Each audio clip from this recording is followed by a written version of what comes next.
ਵਾਹਿਗੁਰੂ ਜੀ ਕਾ ਖਾਲਸਾ ਵਾਹਿਗੁਰੂ ਜੀ ਕੀ ਫਤਿਹ। ਟੀਵੀ 84 ਦੇ ਸਾਰੇ ਦਰਸ਼ਕ ਤੇ ਸਰੋਤੇ ਜਿਹੜੇ ਇਸ ਵਕਤ ਸਾਡੇ ਨਾਲ ਨਾਰਥ ਅਮਰੀਕਾ ਦੇ ਵਿੱਚੋਂ ਜੁੜੇ ਹੋਏ ਆ ਜਾਂ ਫਿਰ ਸੋਸ਼ਲ ਮੀਡੀਆ ਦੇ ਰਾਹੀਂ ਦੁਨੀਆ ਭਰ ਦੇ ਵਿੱਚ ਸਾਨੂੰ ਦੇਖ ਰਹੇ ਆ, ਮੈਂ ਅਮਰਜੀਤ ਸਿੰਘ ਅੱਜ ਆਪ ਸਭ ਦਾ ਤਹਿ ਦਿਲੋਂ ਸਵਾਗਤ ਕਰਦਾ। ਸਾਡੇ ਜਿਹੜੇ ਇਸ ਵਕਤ ਸਾਡੇ ਨਾਲ ਪਾਕਿਸਤਾਨੀ ਭਰਾ ਭੈਣਾਂ ਜੁੜੇ ਹੋਏ ਆ ਉਹਨਾਂ ਨੂੰ ਅਸਲਾਮ ਵਾਲੇਕੁਮ। ਵਿਊਜ਼ ਅੱਜ 12 ਅਪ੍ਰੈਲ 2020 ਤੇ 30 ਚੇਤ ਨਾਨਕਸ਼ਾਹੀ ਸੰਮਤ 551 ਦਾ ਦਿਨ ਹੈ ਜਦੋਂ ਅਸੀਂ ਗੱਲ ਕਰ ਰਹੇ ਹਾਂ ਅੱਜ ਦੀਆਂ ਜਿਹੜੀਆਂ ਰੀਸੈਂਟ ਡਿਵੈਲਪਮੈਂਟਸ ਹੈਗੀਆਂ ਨੇ, ਖਾਸ ਤੌਰ ਤੇ ਜਿਹੜਾ ਇਹ ਕੋਵਿਡ-19 ਕਰੋਨਾ ਵਾਇਰਸ ਨੂੰ ਲੈ ਕੇ ਜਿਹੜੀ ਜਦੋਜਹਿਦ ਚੱਲ ਰਹੀ ਹੈ, ਕਿਵੇਂ ਸਰਕਾਰਾਂ ਜੂਝ ਰਹੀਆਂ ਨੇ ਇਸ ਵਕਤ, ਇਹਦੇ ਤੇ ਵਿਚਾਰ ਚਰਚਾ ਕਰਾਂਗੇ, ਗੱਲਬਾਤ ਕਰਾਂਗੇ। ਨਾਲ ਨਾਲ ਭਾਰਤ ਹੋਵੇ ਜਾਂ ਪੰਜਾਬ ਦੇ ਵਿੱਚੋਂ ਜਿਹੜੀਆਂ ਖਬਰਾਂ ਆ ਰਹੀਆਂ ਨੇ, ਮੋਦੀ ਸਰਕਾਰ ਦਾ ਰਵੱਈਆ ਕੀ ਹੈ ਘੱਟ ਗਿਣਤੀਆਂ ਦੇ ਪ੍ਰਤੀ ਵੀ, ਤੇ ਅਦਰਵਾਈਜ਼ ਜਿਹੜੀਆਂ ਰੀਸੈਂਟ 24 ਘੰਟੇ ਦੀਆਂ ਖਬਰਾਂ ਨੇ ਉਹਨਾਂ ਤੇ ਗੱਲਬਾਤ ਦੇ ਲਈ ਹਰ ਵਾਰ ਦੀ ਤਰ੍ਹਾਂ doctor Amarjit Singh Khalistan affair centre ਦੇ ਸੰਚਾਲਕ ਸਾਡੇ ਨਾਲ ਇਸ ਵਕਤ ਬਣੇ ਹੋਏ ਆ। ਆਓ ਉਹਨਾਂ ਨਾਲ ਮਿਲ ਕੇ ਅੱਜ ਦੇ ਇਸ ਸ਼ੋਅ ਦੀ ਪ੍ਰੋਗਰਾਮ ਦੀ ਸ਼ੁਰੂਆਤ ਕਰਦੇ ਹਾਂ। ਡਾਕਟਰ ਸਾਹਿਬ ਤੁਹਾਡਾ ਸਵਾਗਤ ਹੈ ਜੀ। ਵਾਹਿਗੁਰੂ ਜੀ ਕਾ ਖਾਲਸਾ ਵਾਹਿਗੁਰੂ ਜੀ ਕੀ ਫਤਿਹ। ਹਾਂਜੀ ਅਮਰਜੀਤ ਸਿੰਘ ਜੀ, ਤੁਹਾਨੂੰ ਵੀ ਔਰ ਟੀਵੀ 84 ਦੇ ਸਾਰੇ ਹੀ ਦਰਸ਼ਕਾਂ ਨੂੰ ਵਾਹਿਗੁਰੂ ਜੀ ਕਾ ਖਾਲਸਾ ਵਾਹਿਗੁਰੂ ਜੀ ਕੀ ਫਤਿਹ। ਡਾਕਟਰ ਸਾਹਿਬ ਸ਼ੁਰੂਆਤ ਕਰੀਏ ਕਰੋਨਾ ਵਾਇਰਸ ਤੋਂ। ਅਸੀਂ ਜਦੋਂ ਦੇਖ ਰਹੇ ਹਾਂ ਜਿੱਥੇ ਸਥਿਤੀ ਹਰ ਦਿਨ ਜਿਹੜਾ ਹੈਗਾ ਹਜ਼ਾਰਾਂ ਲੋਕਾਂ ਦੀ ਮੌਤ ਹੋ ਰਹੀ ਹੈ। ਹੁਣ ਅਮਰੀਕਾ ਭਰ ਦੇ ਵਿੱਚ 2000 ਦੇ ਕਰੀਬ ਦਾ ਨੰਬਰ ਆਉਂਦਾ ਜਦੋਂ ਜਿਹੜੀਆਂ ਮੌਤਾਂ ਦੀ ਗਿਣਤੀ ਹੁੰਦੀ ਹੈ। ਅਸੀਂ ਕੀਤੀ ਕੱਲ ਵੀ ਡਿਸਕਸ ਕੀਤਾ ਸੀ। ਇੱਕ ਨੁਕਤਾ ਹੋਰ ਵੀ ਇੱਥੇ ਸਾਹਮਣੇ ਆ ਰਿਹਾ ਹੈ ਜਿਹਦੇ ਤੇ ਮੈਂ ਥੋੜਾ ਜਿਹਾ ਧਿਆਨ ਕੇਂਦਰਿਤ ਕਰਨਾ ਚਾਹੂੰਗਾ। ਜਿਹੜੇ ਅਮਰੀਕਾ ਦੇ ਸਾਬਕਾ ਪ੍ਰਧਾਨ ਰਹੇ ਆ ਪ੍ਰੈਜ਼ੀਡੈਂਟ ਬਰਾਕ ਓਬਾਮਾ, ਉਹਨਾਂ ਵੱਲੋਂ ਅੱਜ ਜਿਹੜੀਆਂ ਲੋਕਲ ਐਡਮਿਨਿਸਟ੍ਰੇਸ਼ਨ ਨੇ ਜਾਂ ਜਿਹੜੇ ਸ਼ਹਿਰਾਂ ਦੇ ਮੇਅਰ ਹੈਗੇ ਆ ਜਾਂ ਜਿਹੜੀਆਂ ਸਟੇਟ ਐਡਮਿਨਿਸਟ੍ਰੇਸ਼ਨ ਨੇ, ਉਹਨਾਂ ਤੱਕ ਜਿਹੜੀ ਹੈਗੀ ਹੈ ਉਹਨਾਂ ਨਾਲ ਵਿਚਾਰ ਕੀਤੀ ਗਈ ਹੈ ਤੇ ਉਹਨਾਂ ਨੂੰ ਇਹ ਗੱਲ ਤਾਕੀਦ ਕਿਹਾ ਗਿਆ ਕਿ ਤੁਸੀਂ ਜਿਹੜਾ ਹੈਗਾ ਡਾਟਾ ਦੇ ਹਵਾਲੇ ਨਾਲ ਉਹਨਾਂ ਨੇ ਗੱਲ ਕੀਤੀ ਹੈ ਕਿ speak truth and speak it clearly, ਸੱਚ ਬੋਲੋ ਤੇ ਕ੍ਰਿਸਟਲ ਕਲੈਰਿਟੀ ਦੇ ਨਾਲ ਜਿਹੜਾ ਸੱਚ ਹੈਗਾ ਉਹ ਬਿਆਨ ਕਰੋ। ਜਿਹਦੇ ਤੋਂ ਮੈਂ ਜੋ ਸਮਝ ਸਕਿਆ ਇਹ ਗੱਲ, ਮਤਲਬ ਇੱਕ ਗੱਲ ਇੱਥੇ ਦੇਖਣ ਵਾਲੀ ਹੈ ਵੀ ਜਿਹੜਾ ਡਾਟਾ ਸਾਹਮਣੇ ਵੀ ਆ ਰਿਹਾ ਹੈ ਕਿਤੇ ਨਾ ਕਿਤੇ ਉਹਦੇ ਵਿੱਚ ਵੀ ਇਹ ਗੱਲ ਸਮਝੀ ਜਾ ਰਹੀ ਹੈ ਵੀ ਉਹ ਡਾਟਾ ਪ੍ਰੋਪਰਲੀ ਨਹੀਂ ਰਿਪੋਰਟ ਹੋ ਰਿਹਾ, ਜਾਂ ਜਿਹੜੇ ਲੋਕ ਮਰ ਰਹੇ ਨੇ ਜਿਨ੍ਹਾਂ ਦਾ ਟੈਸਟ ਹੋ ਜਾਂਦਾ ਉਹਨਾਂ ਹੀ ਲੋਕਾਂ ਦੀ ਜਿਹੜੀ ਰਿਪੋਰਟ ਹੈ ਉਹ ਅੱਗੇ ਸਾਹਮਣੇ ਆ ਰਹੀ ਹੈ। ਸੋ ਜ਼ਿਆਦਾ ਜਿਹੜੇ ਲੋਕ ਨੇ ਉਹ ਫੈਡਰਲ ਜਿਹੜਾ ਢਾਂਚਾ ਹੈਗਾ ਉਹਦੇ ਤੇ ਨਾ ਰਿਲਾਈ ਕਰਕੇ ਇੱਥੇ ਖਾਸ ਤੌਰ ਤੇ ਅਮਰੀਕਾ ਦੇ ਵਿੱਚ ਉਹ ਜਿਹੜੀਆਂ ਲੋਕਲ ਗਵਰਨਮੈਂਟਸ ਹੈਗੀਆਂ ਨੇ ਜਾਂ ਜਿਹੜੇ ਲੋਕਲ ਅਦਾਰੇ ਨੇ ਉਹਨਾਂ ਦੇ ਉੱਤੇ ਰਿਲਾਈ ਕਰ ਰਹੇ ਆ। ਸੋ ਓਵਰਆਲ ਜਿਹੜੀ ਇਹ ਸਥਿਤੀ ਬਣੀ ਹੋਈ ਹੈ ਤੇ ਜਿਹੜੀ ਲੇਟੈਸਟ ਅਪਡੇਟ ਹੈਗੀ ਆ ਉਸ ਵੱਲ ਤੁਹਾਡੇ ਵੱਲੋਂ ਨਾ। ਦੇਖੋ, ਸਭ ਤੋਂ ਪਹਿਲਾਂ ਤਾਂ ਅਸੀਂ ਦੁਨੀਆ ਭਰ ਦੇ ਵਿੱਚ ਜਿੱਥੇ ਵੀ ਜਿਹੜੇ ਇਸ ਬਿਮਾਰੀ ਨਾਲ ਸਫਰ ਕਰ ਰਹੇ ਨੇ, ਜੂਝ ਰਹੇ ਨੇ, ਉਹਨਾਂ ਦੀ ਖਿਦਮਤ ਦੇ ਵਿੱਚ ਜਿਹੜੇ ਹਾਜ਼ਰ ਨੇ, ਖਾਸ ਤੌਰ ਤੇ ਮੈਡੀਕਲ ਅਮਲਾ ਫੈਲਾ, ਉਹਨਾਂ ਸਾਰਿਆਂ ਨੂੰ ਆਪਣੀ ਯਾਦ ਦੇ ਵਿੱਚ ਲਿਆਂਦੇ, ਕਿਉਂਕਿ ਇਹ ਜਿਹੜੀ ਅਨਸੀਨ ਐਨਮੀ ਦੇ ਖਿਲਾਫ ਜੰਗ ਹੈ ਇਹ ਹੁਣ ਆਲਮੋਸਟ ਇਨਸਾਨੀਅਤ ਦੀ ਜੰਗ ਬਣ ਗਈ ਹੈ। ਔਰ ਲਫ਼ਜ਼ ਵੀ ਹਰ ਥਾਂ ਤੇ ਵਾਰ ਇਸਤੇਮਾਲ ਹੁੰਦਾ ਹੈ। ਇਮਰਾਨ ਖਾਨ ਸਾਹਿਬ ਨੇ ਵੀ ਲਫ਼ਜ਼ ਜਿਹਾਦ ਇਸਤੇਮਾਲ ਕੀਤਾ ਹੈ, ਕਿਉਂਕਿ ਇਸ ਵੇਲੇ ਜਿਹੜਾ ਬੇਸਿਕ ਲੜਾਈ ਬਣ ਗਈ ਹੈ ਉਹ ਇੱਕ ਸਰਵਾਈਵਲ ਦੀ ਬਣਦੀ ਜਾ ਰਹੀ ਹੈ। ਕਿਉਂਕਿ ਅੱਜ ਹੀ ਮੈਂ ਤਾਂ ਵਰਲਡ ਹੈਲਥ ਆਰਗੇਨਾਈਜੇਸ਼ਨ ਹੋਏ ਜਾਂ ਵਰਲਡ ਬੈਂਕ ਹੋਏ ਜਾਂ ਦੂਸਰੇ ਜਿਹੜੇ ਐਕਸਪਰਟਸ ਨੇ, ਜਦੋਂ ਮੈਂ ਉਹਨਾਂ ਦਾ ਓਪੀਨੀਅਨ ਦੇਖਦਾ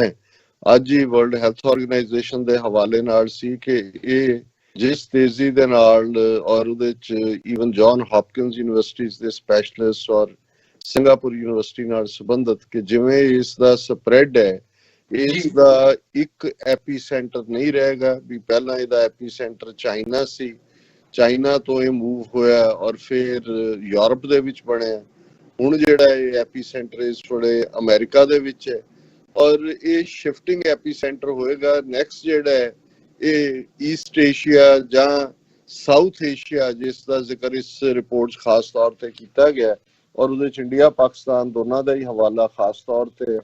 ਜਿੱਥੇ ਸੰਘਣੀ ਆਬਾਦੀ ਹੈ। ਔਰ ਉਹਨਾਂ ਦਾ ਇਹ ਕਹਿਣਾ ਹੈ ਕਿ ਵੀ ਇਹ ਹੋ ਸਕਦਾ ਹੈ ਕਿ ਇਹ ਆਲਮੋਸਟ ਰਾਊਂਡ ਦਾ ਈਅਰ ਹੀ ਇੱਕ ਕਲੌਕ ਇਹ ਚੱਲਦਾ ਰਹੇ ਔਰ ਜੇ ਇਸ ਦੀ ਕੋਈ ਇਫੈਕਟਿਵ ਟ੍ਰੀਟਮੈਂਟ ਨਿਕਲ ਆਉਂਦੀ ਹੈ ਜਾਂ ਵੈਕਸੀਨੇਸ਼ਨ ਅਸਰਦਾਇਕ ਹੋ ਸਕਦੀ ਹੈ, ਅਦਰਵਾਈਜ਼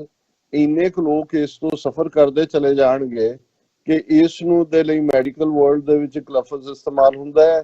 ਹਰਡ ਇਮਿਊਨਿਟੀ। ਹਰਡ ਇਹ ਜਿਹੜਾ ਪਸ਼ੂਆਂ ਦੇ ਚੋਣੇ ਨੂੰ ਕਹਿੰਦੇ ਨੇ ਜਾਂ ਇਕੱਠ ਨੂੰ, ਤੇ ਅਸੀਂ ਭੀੜ ਨੂੰ ਕਵਾਂਗੇ ਕਿ ਵੀ ਇੰਨਿਆਂ ਕੁ ਨੂੰ ਹੋ ਜਾਏਗਾ ਕਿ ਵੀ ਉਹਨਾਂ ਦੇ ਵਿੱਚ, ਕਿਉਂਕਿ ਆਲਮੋਸਟ 95-96% ਤਾਂ ਰਿਕਵਰ ਹੁੰਦੇ ਨੇ, ਉਹਨਾਂ ਚੋਂ ਵੀ 50% ਨੂੰ ਪਤਾ ਹੀ ਨਹੀਂ ਲੱਗਦਾ ਵੀ ਉਹਨਾਂ ਨੂੰ ਹੋਇਆ, ਕੋਈ ਸਿੰਪਟਮ ਨਹੀਂ ਹੁੰਦੇ, ਕਿ ਵੀ ਇੰਨੀ ਕੁ ਕਲੈਕਟਿਵ ਇਮਿਊਨਿਟੀ ਸਭ ਦੀ ਹੋ ਜਾਏਗੀ ਕਿ ਇਵੈਂਚੁਅਲੀ ਇਹ ਵਾਇਰਸ ਮਰ ਜਾਏਗੀ ਜਾਂ ਵੈਕਸੀਨੇਸ਼ਨ ਨਿਕਲ ਆਏ ਜਿਹਦੇ ਥੱਲੇ ਕਲੈਕਟਿਵ ਇਮਿਊਨਿਟੀ ਹੋ ਸਕੇ। ਸੋ ਇੱਕ ਗੱਲ ਜ਼ਾਹਰ ਹੈ ਕਿ ਵੀ ਇਹ ਜਿਹੜੀ ਵਬਾ ਹੈ, ਇਹ ਬਿਮਾਰੀ ਹੈ, ਇਹ ਕੁਇਕਲੀ ਜਾਣ ਵਾਲੀ ਨਹੀਂ ਹੈ ਔਰ ਇਸ ਦੇ ਅਸਰ ਜਿਵੇਂ ਅਸੀਂ ਰੋਜ਼ਾਨਾ ਹੀ ਜ਼ਿਕਰ ਕਰਦੇ ਹਾਂ ਕਿ ਕਿਵੇਂ ਅੱਡ-ਅੱਡ ਸ਼ੋਬਿਆਂ ਤੇ ਹੋ ਰਹੇ ਨੇ, ਕਿਵੇਂ ਅੱਡ-ਅੱਡ ਜਿਹੜੇ ਨੇ, ਜਦੋਂ ਤੱਕ ਇਸ ਦੀ ਇੰਟੈਂਸਿਟੀ, ਕਿਉਂਕਿ ਇਸ ਵੇਲੇ ਐਪੀਸੈਂਟਰ ਯੂਰਪ ਹੈ ਔਰ ਯੂਰਪ ਤੋਂ ਬਾਅਦ ਅਮਰੀਕਾ ਹੈ, ਔਰ ਜਦੋਂ ਤੱਕ ਇਹ ਸਾਰਾ ਇਹਦੀ ਇੰਟੈਂਸਿਟੀ ਹਟੇਗੀ, ਇੱਥੇ ਕਿਵੇਂ ਰਿਵਾਈਵ ਹੋਣਗੀਆਂ ਇਕਨੋਮੀਜ਼, ਇਸ ਦਾ ਪ੍ਰਭਾਵ, ਕਿਉਂਕਿ ਦੁਨੀਆ ਦੇ ਵਿੱਚ ਟ੍ਰੇਡ ਡਾਲਰ ਦੇ ਵਿੱਚ ਹੁੰਦੀ ਹੈ, ਸੋ ਜ਼ਾਹਰ ਹੈ ਕਿ ਡਾਲਰ ਦੇ ਸਾਹਮਣੇ ਬਾਕੀ ਕਰੰਸੀਜ਼ ਲੜਖੜਾ ਰਹੀਆਂ। ਇਸ ਵੇਲੇ ਭਾਵੇਂ ਡਾਲਰ ਦੀ ਕੀਮਤ ਥੱਲੇ ਨਹੀਂ ਗਈ, ਲੇਕਿਨ ਇਸ ਸਾਰੇ ਤੋਂ ਬਾਅਦ ਹੋਟਲਿੰਗ ਇੰਡਸਟਰੀ ਦਾ ਕੀ ਬਣੇਗਾ, 에ਅਰਲਾਈਨ ਇੰਡਸਟਰੀ ਕਿੱਧਰ ਨੂੰ ਜਾਏਗੀ, ਓਵਰਆਲ ਜੌਬ ਮਾਰਕੀਟ ਕਿੱਧਰ ਨੂੰ ਜਾਏਗੀ, ਉਹਦੇ ਥੱਲੇ ਅਸੀਂ ਦੇਖਦੇ ਹਾਂ ਕਿ ਵੱਡੇ ਪੈਮਾਨੇ ਤੇ ਅਮਰੀਕਾ 'ਚ ਬੈਂਕਰਪਸੀਜ਼ ਫਾਈਲ ਹੋਣਗੀਆਂ। ਬਹੁਤ ਸਾਰੇ ਜਿਹੜੇ ਘਰ ਜਿਨ੍ਹਾਂ ਨੇ ਵੱਡੇ ਵੱਡੇ ਲਏ ਹੋਏ ਨੇ, ਜੇ ਜੌਬ ਚਲਾ ਜਾਂਦਾ ਹੈ ਉਹ ਸਫਰ ਕਰਨਗੇ। ਲੇਕਿਨ ਮੈਂ ਸਿਰਫ ਇਸ ਡੈਸਪਰੇਸ਼ਨ 'ਚ ਹੀ ਨਹੀਂ ਸ਼ੁਰੂ ਕਰਨਾ ਚਾਹੁੰਦਾ, ਜਿਹੜੀ ਇੱਕ ਪੋਜ਼ਿਟਿਵ ਖਬਰ ਹੈ ਔਰ ਇਹ ਜਾਪਾਨੀਜ਼ ਦੇ ਹਵਾਲੇ ਨਾਲ ਇੱਕ ਜਾਪਾਨੀ ਕੰਪਨੀ ਨੇ ਇੱਕ ਡਰੱਗ ਡਿਵੈਲਪ ਕੀਤੀ, ਐਵੀਗਨ। ਇਹ ਬੇਸ਼ੱਕ ਪਿਛਲੇ ਕਈ ਸਾਲਾਂ ਤੋਂ ਉੱਥੇ ਇਨਫਲੂਐਂਜ਼ਾ ਦੇ ਲਈ, ਜਿਹਨੂੰ ਅਸੀਂ ਫਲੂ ਕਹਿੰਦੇ ਹਾਂ ਲੇਮੈਨ ਲੈਂਗੁਏਜ, ਉਸ ਦੇ ਵਿੱਚ ਇਸਤੇਮਾਲ ਹੁੰਦੀ ਸੀ ਜਾਂ ਹੁੰਦੀ ਹੈ, ਪਰ ਉਹਨਾਂ ਨੇ ਕਿਉਂਕਿ ਜਿਹੜੀਆਂ ਇਨੀਸ਼ੀਅਲ ਸਰਚਿਸ ਹੋਈਆਂ ਨੇ ਇਸ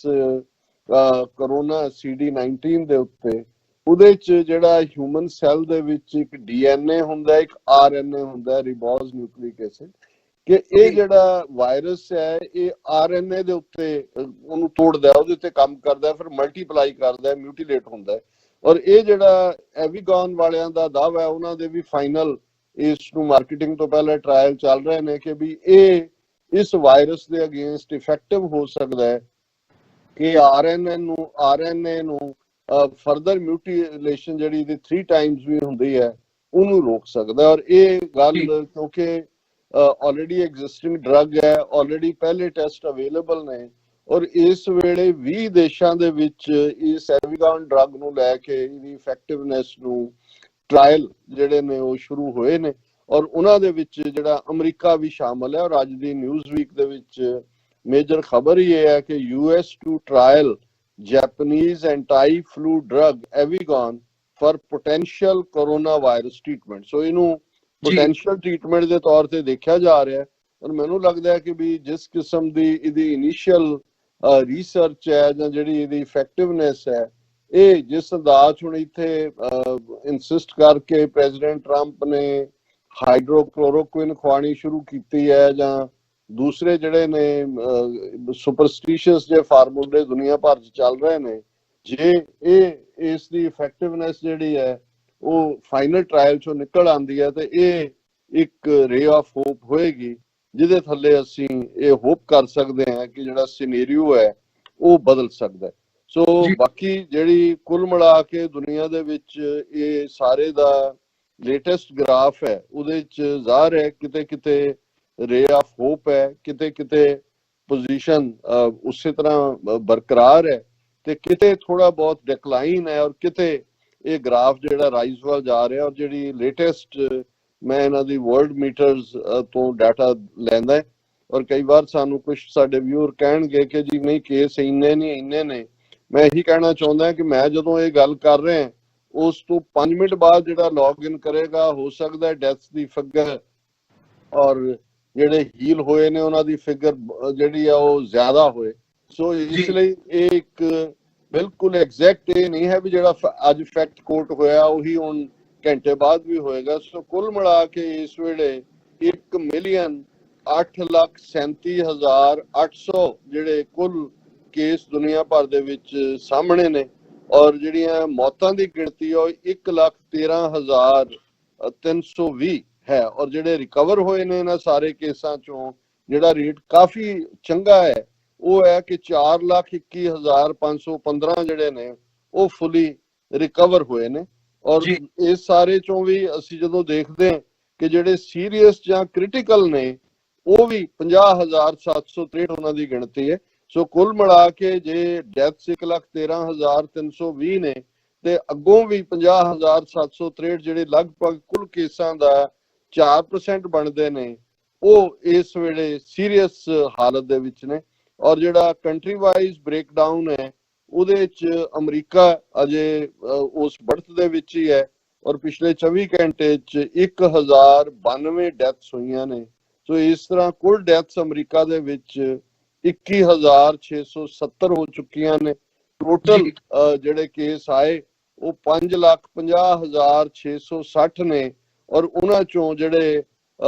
ਨਵੇਂ ਕੇਸ ਨੇ ਪਿਛਲੇ 24 ਘੰਟੇ ਦੇ ਵਿੱਚ ਆਏ ਨੇ ਉਹ 17,780 ਨੇ, ਜਿਵੇਂ ਮੈਂ ਮੈਂਸ਼ਨ ਕੀਤਾ। ਸੋ ਇਹ ਕਿਉਂਕਿ ਅਮਰੀਕਾ ਦਾ ਗ੍ਰਾਫ ਇਸ ਵੇਲੇ ਅਪ ਚੱਲ ਰਿਹਾ ਹੈ। ਇਸੇ ਤਰ੍ਹਾਂ ਸਪੇਨ ਦੇ ਵਿੱਚ ਜਿਹੜਾ ਥੋੜਾ ਜਿਹਾ ਪ੍ਰਕੋਪ ਘਟਿਆ ਕਹਿ ਸਕਦੇ ਆ ਪਿਛਲੇ ਪੀਰੀਅਡ ਦੇ, ਹਾਲਾਂਕਿ ਉੱਥੇ ਟੋਟਲ ਡੈਥ ਜਿਹੜੀਆਂ ਨੇ ਉਹ 16,972 ਨੇ, ਔਰ ਪਿਛਲੇ 24 ਘੰਟੇ ਚ 366 ਲੋਕ ਜਿਹੜੇ ਨੇ ਉਹ ਮਰੇ ਨੇ। ਇਟਲੀ ਦੇ ਵਿੱਚ ਵੀ ਜਿੱਥੇ ਕੱਲ ਕਾਫੀ ਤੇਜ਼ੀ ਨਾਲ ਸੀ, ਅੱਜ ਥੋੜਾ ਜਿਹਾ ਉਸ ਦਾ ਘਟਾ ਨਜ਼ਰ ਆਉਂਦਾ ਹੈ। ਭਾਵੇਂ ਮਰਨ ਵਾਲਿਆਂ ਦੀ ਗਿਣਤੀ ਜਿਹੜੀ ਆ ਉਹ ਅਮਰੀਕਾ ਤੋਂ ਜਸਟ ਪਿੱਛੇ ਚੱਲ ਰਹੀ ਹੈ ਥੋੜੀ ਜਿਹੀ, 19,899 ਨਵੇਂ ਜਿਹੜੀਆਂ ਮੌਤਾਂ ਹੋਈਆਂ ਨੇ ਪਿਛਲੇ 24 ਘੰਟੇ ਚੋਂ 431 ਨੇ। ਫਰਾਂਸ ਜਿੱਥੇ ਡੈਥਸ ਦੀ ਗਿਣਤੀ ਕਾਫੀ 14,393 ਹੈ, ਔਰ ਉੱਥੇ ਵੀ ਇੱਕ ਐਪੀਸੈਂਟਰ ਬਣਿਆ ਹੋਇਆ। ਪਿਛਲੇ 24 ਘੰਟੇ ਚ 561 ਮੌਤਾਂ ਜਿਹੜੀਆਂ ਨੇ ਫਰਾਂਸ ਹੋਈਆਂ ਨੇ। ਜਰਮਨ ਨੇ ਜਿਹੜਾ ਉਹ ਡੈਥ ਰੇਟ ਘਟਾਇਆ ਔਰ ਟੋਟਲ ਡੈਥਸ ਉੱਥੇ 2,495 ਨੇ। ਪਿਛਲੇ 24 ਘੰਟੇ ਦੇ ਵਿੱਚ 74 ਲੋਕ ਜਿਹੜੇ ਨੇ ਉਹਨਾਂ ਦੀ ਡੈਥ ਹੋਈ ਹੈ। ਯੂਕੇ ਦੇ ਵਿੱਚ ਹਾਲਾਂਕਿ ਜਿਵੇਂ ਅਸੀਂ ਕੱਲ ਵੀ ਜ਼ਿਕਰ ਕੀਤਾ ਸੀ ਕਿ ਬੋਰਿਸ ਜੌਨਸਨ ਰਿਕਵਰ ਹੋ ਕੇ ICU ਤੋਂ ਜਨਰਲ ਵਾਰਡ, ਔਰ ਹੁਣ ਉਹ ਘਰ ਉਹਨਾਂ ਨੂੰ ਤੋਰ ਦਿੱਤਾ ਹੈ। ਹਾਲਾਂ ਉਹ ਇਮੀਡੀਏਟਲੀ ਐਕਟਿਵ ਨਹੀਂ ਹੋਣਗੇ, ਜਿਹਨੂੰ ਰਿਕਵਰ ਕਰ ਰਹੇ ਨੇ। ਔਰ ਉਹਨਾਂ ਨੇ ਵੀ ਜਿਹੜਾ ਉਹ ਬੜਾ ਪੋਜ਼ਿਟਿਵ ਮੈਸੇਜ ਦਿੱਤਾ ਹੈ, ਕਿਉਂਕਿ ਜਿਸ ਕਿਸਮ ਦੀ ਉਹਨਾਂ ਦੀ ਇਵਨ ਸਿਹਤ ਵੀ ਨਜ਼ਰ ਆ ਰਹੀ ਸੀ, ਉਹਨਾਂ ਦੀ ਸਰਵਾਈਵਲ ਵੀ, ਕਈ ਵਾਰੀ ਜਦੋਂ ਟਫ ਬੈਟਲ ਦੇ ਵਿੱਚੋਂ ਕੋਈ ਬਚ ਕੇ ਆਉਂਦਾ ਹੈ ਉਹ ਤੁਹਾਡੀ ਹੋਪ ਵੀ ਹੁੰਦਾ ਹੈ। ਹਾਲਾਂਕਿ ਇੰਗਲੈਂਡ ਦੇ ਵਿੱਚ ਜਿਹੜੀਆਂ ਟੋਟਲ ਡੈਥਸ ਦੀ ਗਿਣਤੀ ਹੈ ਉਹ 10,612 ਹੈ, ਔਰ ਪਿਛਲੇ 24 ਘੰਟੇ ਚ 737 ਡੈਥਸ ਹੋਈਆਂ ਨੇ। ਪਰ ਬੋਰਿਸ ਜੌਨਸਨ ਦਾ ਵਾਪਸ ਆਣਾ ਹੀ ਜਿਹੜਾ ਹੈ ਉਹ ਇੰਗਲੈਂਡ ਵਾਲਿਆਂ ਦੇ ਲਈ ਵੀ ਹੋਪ ਹੈ, ਔਰ ਇਸ ਸਾਰੇ ਦੇ ਨਾਲ ਕਮਿਊਨਿਟੀ ਦੇ ਵਿੱਚ ਇੱਕ ਬੂਸਟ ਵੀ ਹੋਇਆ। ਔਰ ਇਸ ਸਾਰੇ ਪੀਰੀਅਡ ਚ ਅਸੀਂ ਬਹੁਤ ਪੋਜ਼ਿਟਿਵ ਸਾਈਨ ਦੇਖ ਰਹੇ ਹਾਂ। ਹੁਣ ਜਿਵੇਂ ਮੀਂਹ ਪੈ ਕੇ ਹਟਦਾ, ਜਦੋਂ ਝੱਖੜ ਤੂਫਾਨ ਹੁੰਦਾ, ਉਸ ਤੋਂ ਬਾਅਦ ਸਕਾਈ ਦੇ ਵਿੱਚ ਰੇਨਬੋ, ਜਿਹਨੂੰ ਅਸੀਂ ਇੰਦਰ ਧਨੁਸ਼ ਕਹਿੰਦੇ ਸੀ, ਜ਼ਾਹਰ ਹੈ ਤਾਂ ਇਹ ਹਿੰਦੂ ਮਾਈਥੋਲੋਜੀ ਦਾ ਅਸਰ ਹੀ ਹੈ, ਕਿਉਂਕਿ ਇੰਦਰ ਜਿਹੜਾ ਹੈ ਉਹ ਮੀਂਹ ਪਾਉਣ ਦਾ ਦੇਵਤਾ ਮੰਨਿਆ ਜਾਂਦਾ ਹੈ। ਉਹ ਤਾਂ ਦੇਵਤਿਆਂ ਦਾ ਸਰਦਾਰ ਹੈ, ਭਾਵੇਂ ਉਸ ਦੀਆਂ ਕਰਤੂਤਾਂ ਦੀਆਂ ਕਈ ਕਹਾਣੀਆਂ ਨੇ, ਪਰ ਜਦੋਂ ਮੀਂਹ ਨਹੀਂ ਪੈਂਦਾ ਉਦੋਂ ਵੀ ਜਿਹੜੇ ਹਿੰਦੂ ਪੂਜਾ ਕਰਦੇ ਨੇ ਉਹ ਇੰਦਰ ਨੂੰ ਹੀ ਰਿਝਾਉਣ ਲਈ ਕਰਦੇ ਨੇ। ਔਰ ਜਦੋਂ ਮੀਂਹ ਪੈ ਕੇ ਹਟਦਾ ਹੈ ਤੇ ਉਹ ਜ਼ਾਹਰ ਹੈ ਕਿ ਹੁੰਦੀ ਤਾਂ ਵਾਈਟ ਲਾਈਟ ਹੈ, ਜਿਸ ਵਾਈਟ ਲਾਈਟ ਚੋਂ ਇਹ ਜਿਹੜੇ ਨੇ 7 ਰੰਗ, ਜਿਨ੍ਹਾਂ ਦੇ ਵਿੱਚ ਵਾਇਲਟ ਹੈ, ਇੰਡੀਗੋ ਹੈ, ਬਲੂ ਹੈ, ਗ੍ਰੀਨ ਹੈ, ਯੈਲੋ ਹੈ, ਔਰੇਂਜ ਹੈ, ਰੈਡ ਹੈ, ਜਿਹੜਾ ਕਿ ਬੜਾ ਖੂਬਸੂਰਤ ਲੱਗਦਾ ਹੈ ਹੋਰਾਈਜ਼ਨ ਦੇ ਉੱਤੇ। ਔਰ ਇਸ ਨੂੰ ਹਿੰਦੂ ਮਾਈਥੋਲੋਜੀ ਨੇ ਇੰਦਰ ਦਾ ਧਨੁਸ਼ ਬਣਾਇਆ, ਜਿਹਨੂੰ ਅਸੀਂ ਤੀਰ ਕਮਾਨ ਕਹਿੰਦੇ ਹਾਂ। ਸੋ ਇਹ ਉਹਦਾ ਬੋ ਹੈ ਉਹਨਾਂ ਦੇ ਮੁਤਾਬਕ। ਲੇਕਿਨ ਇਸ ਵੇਲੇ ਯੂਰਪ ਦੇ ਵਿੱਚ ਖਾਸ ਤੌਰ ਤੇ ਇਹ ਜਿਹੜਾ ਹੈ ਇੰਦਰ ਧਨੁਸ਼, ਜਾਂ ਇਹ ਹੋਪ ਦਾ ਸਿੰਬਲ ਬਣਿਆ। ਔਰ ਹੋਪ ਦਾ ਇਸ ਤਰੀਕੇ ਨਾਲ ਕਿ ਲੋਕ ਘਰਾਂ 'ਚ ਤਾੜੇ ਹੋਏ ਨੇ, ਲੇਕਿਨ ਬੜਾ ਅੱਛਾ ਆਰਟ ਵਰਕ ਛੋਟੇ ਛੋਟੇ ਬੱਚੇ ਔਰ ਦੂਸਰੇ ਕਰਕੇ ਘਰਾਂ ਦੇ ਬਾਹਰ ਜਿਹੜੀਆਂ ਵਿੰਡੋਜ਼ ਨੇ, ਬਾਲਕਨੀਜ਼ ਨੇ, ਉਹਨਾਂ ਦੇ ਵਿੱਚ ਵੱਡੇ ਵੱਡੇ ਜਿਹੜੇ ਨੇ ਇੰਦਰ ਧਨੁਸ਼ ਜਿਹੜੇ ਉਹ ਲਟਕ ਰਹੇ ਨੇ, ਉਹਨਾਂ ਦੇ ਇਮੇजेस, ਪਿਕਚਰਸ ਬੜੀ ਆਰਟਿਸਟਿਕਲੀ ਉਹਨਾਂ ਨੂੰ ਕ੍ਰੀਏਟ ਕਰਕੇ। ਹਾਲਾਂਕਿ ਇਸ ਦੇ ਉੱਤੇ ਕੰਪਲੀਟ ਸਟੋਰੀ ਸੀ BBC ਦੀ, ਉਹਨੇ ਪੂਰੇ ਕਲਚਰਸ ਚੋਂ ਗੱਲ ਕੀਤੀ ਕਿ ਜਿੱਥੇ ਬਹੁਤ ਵਾਰ ਜਿਹੜੀ ਹੈ ਆਸ ਦੀ ਕਿਰਨ ਹੈ, ਪੋਜ਼ਿਟਿਵਨੈਸ ਹੈ। ਔਰ ਉੱਥੇ ਕੁਝ ਕਲਚਰਸ ਦੇ ਵਿੱਚ ਜਿਹੜੇ ਇੱਥੋਂ ਦੇ ਜਿਵੇਂ ਐਬੋਰੀਜੀਅਨਸ, ਆਸਟ੍ਰੇਲੀਅਨ ਕਲਚਰ ਜਾਂ ਦੂਸਰੇ ਜਿਹੜੇ ਨੇਟਿਵ ਲੋਕਾਂ ਦੇ ਕਲਚਰ ਹੈ, ਉਹਦੇ 'ਚ ਇਹਨੂੰ ਜਿਹੜਾ ਉਹ ਖੌਫ ਜਾਂ ਇੱਕ ਡੈਥ ਦੇ ਸਿੰਬਲ ਦੇ ਤੌਰ ਤੇ ਵੀ ਨੈਗੇਟਿਵਲੀ ਦੇਖਿਆ ਜਾਂਦਾ ਹੈ। ਲੇਕਿਨ ਕੁੱਲ ਮਿਲਾ ਕੇ ਮੈਂ ਸਮਝਦਾ ਵੀ ਇਸ ਵੇਲੇ ਬਹੁਤ ਕੁਝ ਜਿਹੜੇ ਲੋਕ ਘਰਾਂ 'ਚ ਬੈਠੇ ਨੇ ਉਹ ਕ੍ਰੀਏਟਿਵ ਕਰ ਰਹੇ ਨੇ, ਨਵੇਂ ਆਰਟ ਡਿਵੈਲਪ ਹੋ ਰਹੇ ਨੇ, ਨਵੀਆਂ ਚੀਜ਼ਾਂ ਆ ਰਹੀਆਂ ਨੇ, ਨਵੇਂ ਸ਼ੋਅ ਘਰਾਂ 'ਚ ਬੈਠ ਕੇ ਲੋਕ ਕਰ ਰਹੇ ਨੇ। ਪਰ ਇਸ ਵੇਲੇ ਸਾਰਾ ਯੂਰਪ ਜਿਹੜਾ ਹੈ ਉਹ ਇਸ ਜਿਹੜਾ ਇੰਦਰ ਧਨੁਸ਼ ਹੈ ਉਸ ਨੂੰ ਰੇਨਬੋ ਇਸ ਇਮੇਜ ਦੇ ਨਾਲ ਹੈ। ਔਰ ਅਸੀਂ ਹੁਣ ਆਪਣੇ ਜੇ ਖਿੱਤੇ ਦੀ ਗੱਲ ਕਰੀਏ ਕਿ ਸਾਊਥ ਏਸ਼ੀਆ ਦੇ ਵਿੱਚ ਬੇਸ਼ੱਕ ਲਾਕਡਾਊਨ ਨੂੰ ਅੱਗੇ ਜਾਰੀ ਕਰਨ ਦਾ ਮੋਦੀ ਨੇ ਫੈਸਲਾ ਕੀਤਾ, ਪਰ ਬਹੁਤ ਸਾਰੀਆਂ ਖਬਰਾਂ ਜਿਹੜੀਆਂ ਨੇ ਉਹ ਦੱਸ ਰਹੀਆਂ ਨੇ ਕਿ ਜਿਹੜੀ ਬਦਸਲੂਕੀ ਹੈ ਡਾਕਟਰਾਂ ਨਾਲ, ਨਰਸਾਂ ਨਾਲ ਔਰ ਇਕਵਿਪਮੈਂਟ ਨਾ ਹੋਣਾ ਔਰ ਉਹਨਾਂ ਦੇ ਉੱਤੇ ਹਮਲੇ, ਇਹ ਜਿਹੜਾ ਸਿਲਸਿਲਾ ਇਹ ਬਰਾਬਰ ਜਾਰੀ ਹੈ, ਇਸ 'ਚ ਕੋਈ ਠੱਲ ਨਹੀਂ ਪਈ। ਔਰ ਜਿਹੜਾ ਸੁਪਰਸਟੀਸ਼ੀਅਸ ਪ੍ਰੋਪੇਗੈਂਡਾ ਉਹ ਵੀ ਬਰਾਬਰ ਜਾਰੀ ਹੈ। ਔਰ ਜਿਹੜਾ ਇਸ ਦੀ ਆੜ 'ਚ ਜਿਵੇਂ ਅਸੀਂ ਡਿਸਕਸ ਕੀਤਾ ਸੀ ਕਿ ਕਿਵੇਂ ਜਿਹੜਾ ਇੱਕ ਡਿਕਟੇਟਰਾਨਾ ਜਾਂ ਆਟੋਕ੍ਰੈਟਿਕ ਸਟਾਈਲ ਡਿਵੈਲਪ ਹੋਏਗਾ, ਉਹ ਬਰਾਬਰ ਚੱਲ ਰਿਹਾ। ਹਾਲਾਂਕਿ ਇੰਡੀਆ ਦੇ ਲੇਟੈਸਟ ਫਿਗਰ 'ਚ ਮੈਂ ਦੇਖ ਰਿਹਾ ਕਿ ਕੁੱਲ ਜਿਹੜੇ ਕੇਸ ਨੇ ਉਹ 9300 ਦੇ ਨੇੜੇ ਨੇ ਔਰ ਟੋਟਲ ਡੈਥ ਜਿਹੜੀਆਂ ਨੇ ਉਹ 335 ਨੂੰ ਕ੍ਰਾਸ ਕਰ ਗਈਆਂ। ਪਿਛਲੇ 24 ਘੰਟੇ ਦੇ ਵਿੱਚ 43 ਜਿਹੜੀਆਂ ਨੇ ਉਹ ਮੌਤਾਂ ਹੋਈਆਂ ਨੇ। ਔਰ ਉੱਥੇ ਕੋਈ ਵੀ ਹਕੂਮਤੀ ਬਿਆਨਬਾਜ਼ੀਆਂ ਬਹੁਤ ਹੋ ਰਹੀਆਂ ਨੇ। ਉਹਨਾਂ ਦੇ ਵਿੱਚ ਜਿਵੇਂ ਹਰਿਆਣੇ ਦੇ ਚੀਫ ਮਿਨਿਸਟਰ ਨੇ ਕਿਹਾ ਕਿ ਜੀ ਅਸੀਂ ਡਾਕਟਰਾਂ ਦੀਆਂ ਤਨਖਾਹਾਂ ਉਹਨਾਂ ਨੂੰ ਦੁੱਗਣੀ ਕਰ ਦਿਆਂਗੇ, ਉਹਨਾਂ ਨੂੰ ਜਿੰਨੇ ਦੇਰ ਉਹ ਕੰਮ ਕਰ ਰਹੇ ਨੇ ਮਹੀਨੇ ਦੀ ਦੁੱਗਣੀ ਤਨਖਾਹ ਦੇਾਂਗੇ। ਨਾਲ ਦੀ ਨਾਲ ਦੂਸਰਿਆਂ ਨੇ ਨਰਸਿਸ ਔਰ ਦੂਸਰਾ ਸਟਾਫ ਉਹਨਾਂ ਨੇ ਕਿਹਾ ਜੀ ਅਸੀਂ ਵੀ ਆਪਣੀ ਜਾਨ ਜਿਹੜੀ ਆ ਉਹ ਲਾਈਨ ਦੇ ਉੱਤੇ ਪਾਈ ਹੋਈ ਹੈ, ਉਸੇ ਤਰ੍ਹਾਂ 16 18 ਘੰਟੇ ਅਸੀਂ ਕੰਮ ਕਰ ਰਹੇ ਹਾਂ ਵੀ ਸਾਡਾ ਕੀ ਹੈ। ਸੋ ਇਹ ਸਾਰੇ ਚੋਂ ਇਸੇ ਤਰ੍ਹਾਂ ਮੈਂ ਦੇਖ ਰਿਹਾ ਕਿ ਪਾਕਿਸਤਾਨ ਦੇ ਹਵਾਲੇ ਨਾਲ ਵੀ ਜਿਹੜਾ ਸੂਬਿਆਂ ਔਰ ਫੈਡਰਲ ਗਵਰਨਮੈਂਟ ਦੇ ਵਿੱਚ ਕੋਆਰਡੀਨੇਸ਼ਨ ਹੈ ਉਸ ਦੀ ਕਮੀ ਜਾਪਦੀ ਹੈ। ਇਮਰਾਨ ਖਾਨ ਰਾਈਟਲੀ ਸੋ ਜਿਵੇਂ ਲੋਕਾਂ ਦੀ ਹਾਲਤ ਦੇਖ ਉਹਨਾਂ ਨੇ ਕੱਲ ਹੀ ਕਿਹਾ ਕਿ ਭਾਈ ਸਾਡੇ ਕੋਲ ਉਨੇ ਰਿਸੋਰਸ ਨਹੀਂ ਨੇ, ਜਿਉਂ ਇਹ ਲੜਾਈ ਲੰਬੀ ਹੁੰਦੀ ਜਾਏਗੀ ਸਾਡੇ ਕੋਲ ਨਹੀਂ। ਹਾਲਾਂਕਿ ਜਿਵੇਂ ਅਸੀਂ ਦੱਸਿਆ ਸੀ IMF ਨੇ ਵੀ ਮਦਦ ਕੀਤੀ ਹੈ ਔਰ ਸ਼ਾਇਦ ਵਰਲਡ ਹੈਲਥ ਆਰਗੇਨਾਈਜੇਸ਼ਨ ਨੇ, ਜੇ ਮੈਂ ਗਲਤ ਨਾ ਹੋਵਾਂ ਤੇ $200 ਮਿਲੀਅਨ ਦੇ ਨੇੜੇ ਤੇੜੇ ਕੁਝ ਉਹਨਾਂ ਦੇ ਪ੍ਰੋਜੈਕਟਸ ਲਈ ਦਿੱਤਾ ਹੈ। ਹਾਲਾਂਕਿ ਪਾਕਿਸਤਾਨ 'ਚ ਟੋਟਲ ਕੇਸ ਜਿਹੜੇ ਨੇ ਇਸ ਵੇਲੇ 5230 ਨੇ ਔਰ ਪਿਛਲੇ 24 ਘੰਟੇ ਦੇ ਵਿੱਚ 5 ਮੌਤਾਂ ਹੋਈਆਂ ਨੇ। ਇਸ ਤਰ੍ਹਾਂ ਪਾਕਿਸਤਾਨ ਦੇ ਵਿੱਚ ਜਿਹੜੀਆਂ ਟੋਟਲ ਡੈਥਸ ਨੇ ਉਹ 91 ਹੋ ਗਈਆਂ। ਔਰ ਇਸ ਸਾਰੇ ਦੇ ਚਲਦਿਆਂ ਅਸੀਂ ਇਹ ਵੀ ਦੇਖ ਰਹੇ ਹਾਂ ਕਿ ਅੱਜ ਜਿਹੜਾ ਈਸਟਰ ਦਾ ਦਿਨ ਹੈ ਅਮਰੀਕਾ ਦੇ ਵਿੱਚ ਇਹ ਡਿਬੇਟ ਵੀ, ਹਾਲਾਂਕਿ ਜੇ ਭਾਰਤ ਦੇ ਹਵਾਲੇ ਨਾਲ ਜਾਂ ਪਾਕਿਸਤਾਨ ਦੇ ਹਵਾਲੇ ਨਾਲ ਵੀ ਅਸੀਂ ਦੇਖਦੇ ਹਾਂ ਮਜ਼ਹਬੀ ਲਾਈਨ ਜਾਂ ਧਰਮ ਦੇ ਨਾਂ ਦੇ ਉੱਤੇ ਰੈਜ਼ਿਸਟੈਂਸ ਹੁੰਦੀ ਹੈ ਕਿ ਭਾਈ ਕਿੰਨੀ ਗੈਦਰਿੰਗ ਹੋਏ ਕਿਉਂ ਨਾ ਹੋਏ ਜਾਂ ਇਹ ਦਿਨ ਅਸੀਂ ਕਿਉਂ ਨਾ ਮਨਾ ਸਕੀਏ। ਪਰ ਇਸ ਦੇ ਨਾਲ ਇਹ ਗੱਲ ਵੀ ਦੇਖਣ ਚ ਆਈ ਹੈ ਕਿ ਅਮਰੀਕਾ ਦੇ ਵਿੱਚ ਵੀ ਇਹਨਾਂ ਦੀ ਕਲਰਜੀ ਇਸ ਮੌਕੇ ਦੇ ਉੱਤੇ ਕਿ ਇਹ ਜਿਹੜਾ ਈਸਟਰ ਡੇ ਹੈ ਉਹਦੇ ਚ ਇਕੱਠ ਹੋਏ ਜਾਂ ਨਾ ਹੋਏ ਡਿਵਾਈਡਡ ਹੈ। ਔਰ ਈਵਨ ਕੈਂਸਸ ਜਿਹੜੀ ਸਟੇਟ ਹੈ ਔਰ ਇਸ ਸਾਰੇ ਦੇ ਵਿੱਚ ਕਾਫੀ ਇਸ ਨੂੰ ਲੈ ਕੇ ਗਵਰਨਰ ਦੇ ਖਿਲਾਫ ਵੀ ਔਰ ਦੂਸਰੇ ਵੀ ਕਾਫੀ ਰੌਲਾ ਵੀ ਪਿਆ ਹੈ। ਉਹਨਾਂ ਨੇ ਚਰਚਿਸ ਦੇ ਵਿੱਚ ਈਵਨ ਪੁਲਿਸ ਵੀ ਤਾਇਨਾਤ ਕੀਤੀ ਹੈ, ਜਿਹੜੀਆਂ ਗੱਡੀਆਂ ਬਾਹਰ ਨੇ ਉਹਨਾਂ ਦੀਆਂ ਨੰਬਰ ਪਲੇਟਸ ਔਰ ਜਿਹੜੇ ਜਾ ਕੇ ਮੁੜਨਗੇ ਉਹਨਾਂ ਦੀ ਜਿਹੜੀ ਹੈ ਮੈਂਡੇਟਰੀ ਜਿਹੜੀ ਆਈਸੋਲੇਸ਼ਨ ਹੈ ਉਸ ਦੀ ਲਾਈਨ ਵੀ ਰੱਖੀ ਹੈ। ਔਰ ਇਸ ਸਾਰੇ ਚ ਜਿਹੜਾ ਅਗੇਨ ਜਿਹਦੇ ਨਾਲ ਮੈਂ ਹਮੇਸ਼ਾ ਮੈਂ ਇਹਨਾਂ ਦਿਨਾਂ ਚ ਸਭ ਤੋਂ ਜ਼ਿਆਦਾ ਮੈਂ ਮਹਿਸੂਸ ਕਰਦਾ ਹਾਂ ਮੈਡੀਕਲ ਅਮਲੇ ਫੈਲੇ ਦੇ ਲਈ ਉਹ ਸਾਡੇ ਮੁਲਕਾਂ ਦੇ ਵਿੱਚ ਨਾ ਇਨਫ ਇਕਵਿਪਮੈਂਟ ਹੈ ਨਾ ਅਦਰ ਵੇ ਅਰਾਊਂਡ ਹੈ ਔਰ ਜੋ ਲੋਕਾਂ ਦਾ ਵਰਤਾਰਾ ਹੈ ਉਹ ਵੀ ਕੋਈ ਹਮਦਰਦੀ ਵਾਲਾ ਨਹੀਂ ਹੈ। ਸੋ ਕੁੱਲ ਮਿਲਾ ਕੇ ਅਸੀਂ ਅੱਜ ਦੇ ਸਿਨੈਰੀਓ ਦੇ ਵਿੱਚ ਜਿਵੇਂ ਤੁਸੀਂ ਇਹ ਕਿਹਾ ਪ੍ਰੈਜ਼ੀਡੈਂਟ ਓਬਾਮਾ ਨੂੰ ਕੋਟ ਕੀਤਾ, ਇਹ ਬੋਸਟਨ ਗਲੋਬ ਦੀ ਕੱਲ ਦੀ ਖਬਰ ਸੀ ਕਿ ਉਹਨਾਂ ਨੇ ਕਿਉਂਕਿ ਅੱਜ ਕੱਲ 1-to-1 ਤਾਂ ਕੋਈ ਮੀਟਿੰਗਸ ਨਹੀਂ ਨੇ ਸੋ ਟੈਲੀ ਕਾਨਫਰੰਸਿੰਗ ਰਾਹੀਂ ਲਗਭਗ 300 ਦੇ ਕਰੀਬ ਜਿਹੜੇ ਅੱਡ-ਅੱਡ ਸ਼ਹਿਰਾਂ ਦੇ ਮੇਅਰ ਨੇ ਜਾਂ ਸਿਟੀ ਆਫੀਸ਼ੀਅਲਸ ਨੇ ਉਹਨਾਂ ਦੇ ਨਾਲ ਉਹਨਾਂ ਨੇ ਜਿਹੜੀ ਹੈ ਉਹ ਗੁਫ਼ਤਗੂ ਕੀਤੀ ਹੈ ਔਰ ਉਸ ਦੇ ਵਿੱਚ ਉਹਨਾਂ ਨੇ ਇਹ ਖੁੱਲ੍ਹ ਕੇ ਕਿਹਾ ਕਿ ਵੀ ਇਸ ਵੇਲੇ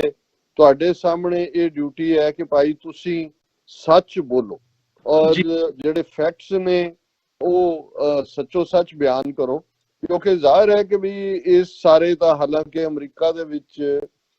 ਇੱਕ ਕਾਈਂਡ ਆਫ ਅਨਰਿਟਨ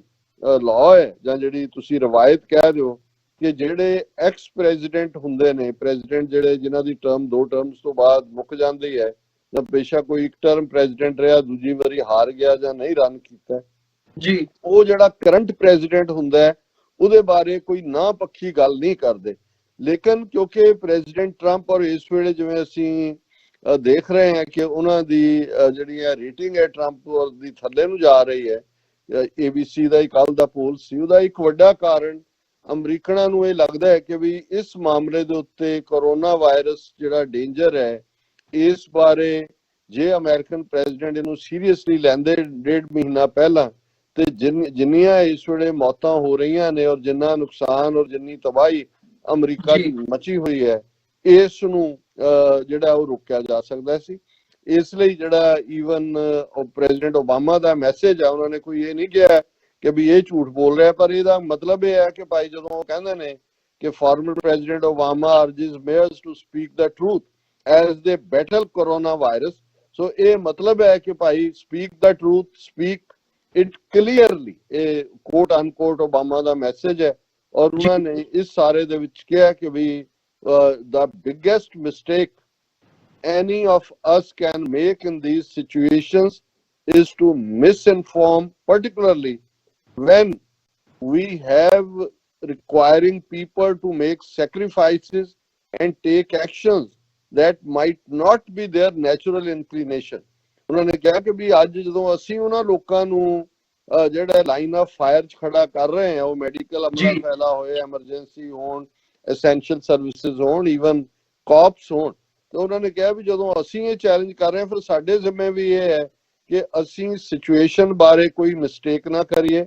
ਕੋਈ ਗਲਤ ਪੁਆਇੰਟ ਆਊਟ ਨਾ ਕਰੀਏ। ਸੋ ਇਸ ਸਾਰੇ ਨੂੰ ਉਹਨਾਂ ਨੇ ਇਸ ਅੰਦਾਜ਼ ਦੇ ਵਿੱਚ ਹੀ ਕਿਹਾ ਕਿ ਵੀ ਜੇ ਸਾਨੂੰ ਉਹਨਾਂ ਨੇ ਸਿਟੀ ਅਫੀਸ਼ੀਅਲਸ ਨੂੰ ਕਿਹਾ ਕਿ ਭਾਈ ਆਪਣੇ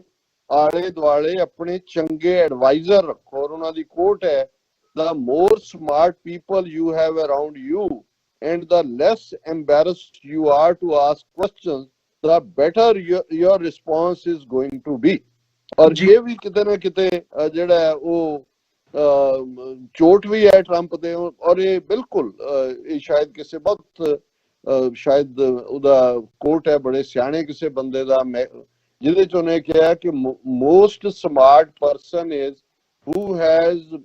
more smarter advisors around him,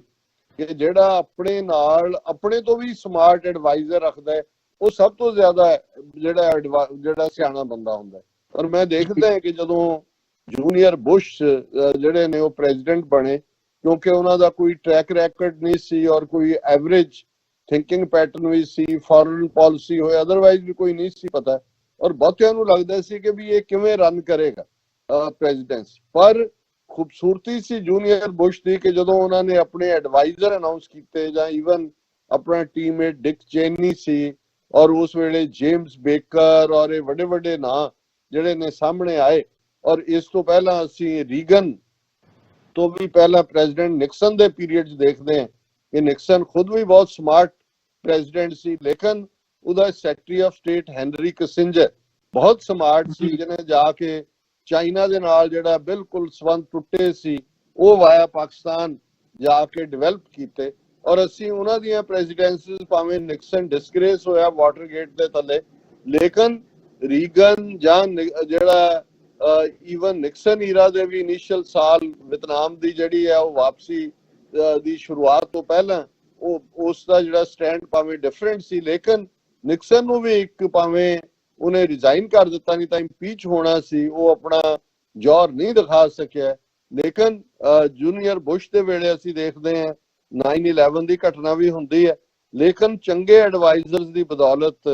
ਜਿਹੜਾ ਉਹ ਇਹਨੂੰ ਟੈਕਲ ਕਰਨ ਦੇ ਵਿੱਚ ਕਾਮਯਾਬ ਹੁੰਦਾ ਹੈ। ਔਰ ਇਹੀ ਐਡਵਾਈਸ ਜਿਹੜੀ ਹੈ ਓਬਾਮਾ ਨੇ ਜਿਹੜੀ ਹੈ ਉਹ ਆਪਣੇ ਇਹਨਾਂ ਸਾਰਿਆਂ ਨੂੰ ਦਿੱਤੀ ਹੈ ਕਿ the more smart people you have around you and the less embarrassed. ਹੁਣ ਇਹਦੇ ਚ ਦੂਸਰੀ ਗੱਲ ਹੈ ਸਵਾਲ ਪੁੱਛਣਾ। ਹੁਣ ਜਦੋਂ ਤੱਕ ਔਰ ਕਿਸੇ ਵੀ ਡੈਮੋਕ੍ਰੇਸੀ ਦਾ ਜਾਂ ਕਿਸੇ ਵੀ ਸੰਸਥਾ ਦੀ ਕਾਮਯਾਬੀ ਦਾ ਇਹ ਰਾਜ ਹੁੰਦਾ ਹੈ ਕਿ ਜਿੱਥੇ ਤੁਸੀਂ ਸਾਰੇ ਐਂਗਲਸ ਤੋਂ ਵਿਚਾਰੋ। ਹੁਣ ਸਮੱਸਿਆ ਟਰੰਪ ਐਡਮਿਨਿਸਟ੍ਰੇਸ਼ਨ ਦੀ ਹੋਏ, ਟਰੰਪ ਆਪਣੇ ਆਪ ਨੂੰ ਜਦੋਂ ਇਹ ਸਮਝਦਾ ਹੈ ਜਾਂ ਇਹ ਕਹਿੰਦਾ ਹੈ ਕਿ ਜੀ ਮੇਰਾ IQ ਹੁਣ ਤੱਕ ਜਿੰਨੇ ਪ੍ਰੈਜ਼ੀਡੈਂਟ ਅਮਰੀਕਾ ਦੇ ਹੋਏ ਨੇ ਉਹਨਾਂ ਚੋਂ ਸਭ ਤੋਂ ਜ਼ਿਆਦਾ ਹੈ। ਔਰ ਜਦੋਂ ਵੀ ਕੋਈ ਜਿਹਨੂੰ ਅਪਾਇੰਟ ਕਰਦਾ ਟਰੰਪ, ਜੇ ਉਹਨੂੰ ਲੱਗਦਾ ਕਿ ਵੀ ਉਹਨੂੰ ਉਹ ਕ੍ਰਿਟਿਸਾਈਜ਼ ਕਰਦਾ ਜਾਂ ਉਹਦੀ ਗੱਲ ਦੇ ਵਿੱਚ ਕੋਈ ਆਪਣੀ ਗੱਲ ਮਿਲਾਉਣਾ ਚਾਹੁੰਦਾ ਹੈ, ਨੈਕਸਟ ਐਕਸ਼ਨ ਹੁੰਦਾ ਫਾਇਰ। ਸੋ ਮੈਂ ਸਮਝਦਾ ਵੀ ਜਦੋਂ ਪ੍ਰੈਜ਼ੀਡੈਂਟ ਓਬਾਮਾ ਇਹ ਕਹਿ ਰਿਹਾ ਹੈ ਕਿ ਵੀ, ਔਰ ਦੂਸਰਾ ਜਿਵੇਂ ਨੇ ਕਿਹਾ ਜੀ ਕਿ ਐम्बैरेस ਨਾ ਹੋਵੋ ਜੇ ਤੁਹਾਨੂੰ ਸਵਾਲ ਪੁੱਛਦਾ ਹੈ। ਅਸੀਂ ਕੱਲ ਵੀ ਗੱਲ ਕੀਤੀ ਸੀ ਕਿ ਵੀ ਕਿਵੇਂ ਜਦੋਂ ਪ੍ਰੈਸ ਕਾਨਫਰੰਸ ਦੇ ਵਿੱਚ ਕੋਈ ਵੀ ਜਿਹੜਾ ਹੈ ਉਹ ਇਸ ਕਿਸਮ ਦਾ ਸਵਾਲ ਪੁੱਛੇ ਜਿਹਦੇ ਚ ਜਿਹੜਾ ਉਹਨੂੰ ਪ੍ਰੈਜ਼ੀਡੈਂਟ ਨਾ ਲੱਗੇ, ਸਾਡੇ ਪ੍ਰੈਜ਼ੀਡੈਂਟ ਸਾਹਿਬ ਨੂੰ, ਤੇ ਉਹ ਫਿਰ ਕਿਵੇਂ ਬੇਇੱਜ਼ਤ ਕਰਦੇ ਨੇ, ਉਹਨਾਂ ਨੂੰ ਫੇਕ ਨਿਊਜ਼ ਕਹਿੰਦੇ ਨੇ। ਉਹਦੇ ਚ ਕੋਈ ਲਿਹਾਜ਼ ਨਹੀਂ ਹੁੰਦਾ ਕਿ 25-25 30-30 ਸਾਲ ਦੇ ਗੁਰਗ ਜਿਹੜੇ ਬੈਠੇ ਹੋਏ ਨੇ। ਸੋ ਇਹ ਮੈਂ ਸਮਝਦਾ ਵੀ ਪ੍ਰੈਜ਼ੀਡੈਂਟ ਓਬਾਮਾ ਨੇ ਇੱਕ ਸਿਆਣਪ ਭਰੀ ਰਾਏ ਲੋਕਲ ਆਫੀਸ਼ੀਅਲਸ ਨੂੰ ਦਿੱਤੀ ਹੈ, ਜਿਹੜੀ ਕਿ ਹਰ ਸਟੇਟ ਤੇ ਕਟਿੰਗ ਅਕ੍ਰੋਸ ਹੈ ਕਿ ਭਾਈ ਸੱਚ ਬੋਲੋ, come up with the facts, ਆਪਣਾ ਚੰਗੇ ਐਡਵਾਈਜ਼ਰ ਰੱਖੋ। ਔਰ ਜੇ ਤੁਹਾਡੀਆਂ ਪ੍ਰੈਪਰੇਸ਼ਨਸ ਜਾਂ ਤਿਆਰੀਆਂ ਨੂੰ ਲੈ ਕੇ ਸਵਾਲ ਪੁੱਛੇ ਜਾਂਦੇ ਨੇ ਤੇ ਇਸ ਤੋਂ ਤੁਸੀਂ ਜਿਹੜਾ ਉਹ ਬਿਲਕੁਲ ਗਰੇਜ਼ ਨਾ ਕਰੋ ਔਰ ਫੇਸ ਕਰੋ ਜਿਹੜਾ ਇਹ ਸਾਰੀ ਸਿਚੁਏਸ਼ਨ ਨੂੰ। ਸੋ ਕੁੱਲ ਮਿਲਾ ਕੇ ਅਸੀਂ ਇਹ ਸਮਝਦੇ ਹਾਂ ਵੀ ਇਵੈਂਚੁਅਲੀ ਅਮਰੀਕਾ ਇਹਨੂੰ ਓਵਰਕਮ ਕਰੇਗਾ। ਨਹੀਂ, ਔਰ ਕੁੱਲ ਮਿਲਾ ਕੇ ਜਿਹੜਾ ਇਹ ਚੈਲੰਜ ਹੈ, ਜਿਵੇਂ ਅਸੀਂ ਇਸ ਡਰੱਗ ਦੇ ਹਵਾਲੇ ਨਾਲ ਗੱਲ ਕੀਤੀ ਹੈ ਕਿ ਜੇ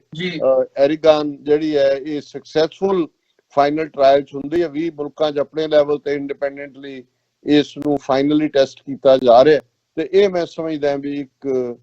ਜਿਹੜਾ ਕਾਫੀ ਵਰਦਾਨ ਸਾਬਤ ਹੋਏਗਾ ਜਾਂ ਇੱਕ ਬਲੈਸਿੰਗ ਹੋਏਗਾ ਇਸ ਬਿਮਾਰੀ ਨਾਲ ਲੜਨ ਦੇ ਲਈ। ਜੀ ਬਿਲਕੁਲ ਡਾਕਟਰ ਸਾਹਿਬ, ਇਹ ਵੀ ਹੋਊਗਾ ਕਿ ਜੇ ਇਹ ਅਪਰੋਚ ਸਾਡੀ ਬਣਦੀ ਹੈ ਤੇ ਸੁਖਾਲਿਆਂ ਘੱਟ ਜਿਹੜਾ ਹੈਗਾ ਪ੍ਰੈਸ਼ਰ ਦੇ ਵਿੱਚ ਰਹਿੰਦਿਆਂ ਤੇ ਘੱਟ ਜਿਹੜੀਆਂ ਕੈਜੁਅਲਿਟੀਜ਼ ਨੇ ਉਹਨਾਂ ਦੇ ਰਹਿੰਦਿਆਂ ਅਸੀਂ ਇਹ ਸਾਰੇ ਪਾਰਟ ਦੇ ਵਿੱਚੋਂ ਨਿਕਲ ਸਕਾਂਗੇ। ਸੋ ਅਪਰੋਚ ਸਾਡੀ ਇਹ ਹੋਣੀ ਜ਼ਰੂਰੀ ਹੈ। ਸੋ ਇਹਨਾਂ ਹੀ ਸ਼ਬਦਾਂ ਦੇ ਨਾਲ ਜਿਹੜੇ ਸਾਡੇ ਦਰਸ਼ਕ ਇਸ ਵਕਤ ਸਾਡੇ ਨਾਲ ਬਣੇ ਹੋਏ ਆ ਉਹਨਾਂ ਦੇ ਨਾਲ ਮੈਂ ਇਸ ਵਕਤ ਜਿਹੜੀ ਹੈ ਛੋਟੇ ਜਿਹੇ ਇੱਥੇ ਬ੍ਰੇਕ ਦੇ ਲਈ ਰੁਕਾਂਗੇ। ਛੋਟੀ ਜਿਹੀ ਬ੍ਰੇਕ ਤੋਂ ਬਾਅਦ ਦੁਬਾਰਾ ਸਾਡੀ ਮੁਲਾਕਾਤ ਹੁੰਦੀ ਹੈ ਤੇ ਅਸੀਂ ਵਿਚਾਰ ਚਰਚਾ ਨੂੰ ਅੱਗੇ ਵਧਾਵਾਂਗੇ।